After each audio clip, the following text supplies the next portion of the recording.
میرے دوستوں، یہ جو ظلم ہے، اس ظلم کا معنی یہ ہے کہ کسی چیز کو اس کے اپنے مقام سے، اپنی جگہ سے ہٹا کر کے رکھ دینا۔ وضع الشیء فی غیر محلہ۔ اب یہ ٹوپی ہے، یہ سر کا تاج ہے۔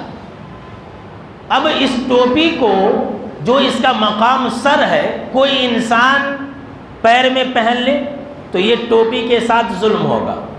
ٹوپی کا مقام سر ہے، پاؤں نہیں ہے۔ اب اسی طرح سے یہ پاؤں ہے، جوتا ہے، ہم اور آپ جوتے کو پاؤں میں پہنتے ہیں۔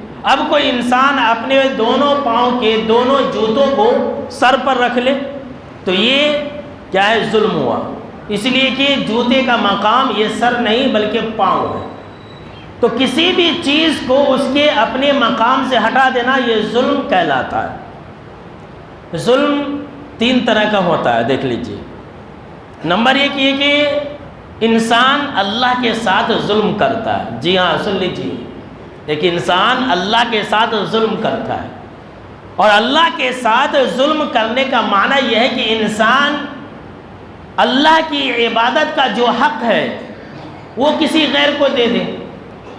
اب قربانی کرنا، جانور ذبح کرنا، یہ اللہ کا حق ہے۔ سجدہ کرنا اللہ کا حق ہے۔ رکوع کرنا، نظر و نیاز کرنا، اسی طرح سے کسی سے محبت رکھنا، کسی سے ڈرنا، یہ عبادات ہیں۔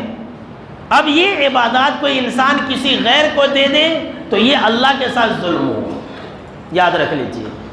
جیسا کہ میں نے کہا کہ جس کا جو حق ہے اس کو نہ دینا، اس کی جگہ سے ہٹا دینا، یہ ظلم ہے۔ تو عبادات یہ اللہ کا حق ہے۔ اب اگر کوئی انسان کسی غیر کو دیتا ہے تو وہ انسان اپنے رب کے ساتھ ظلم کرتا ہے۔ نمبر دو ہے کہ انسان اپنے آپ کے اوپر ظلم کرے۔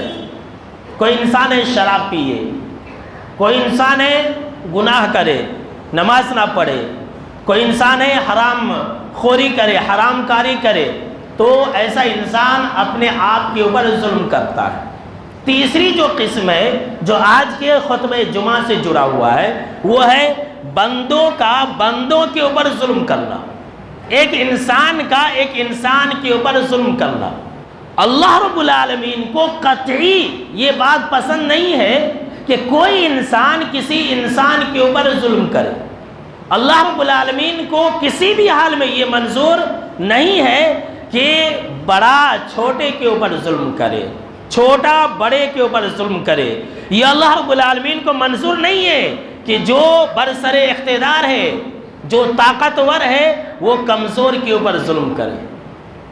اللہ ہر چیز کو برداشت کرتا ہے لیکن ظلم کو اللہ برداشت نہیں کرے گا۔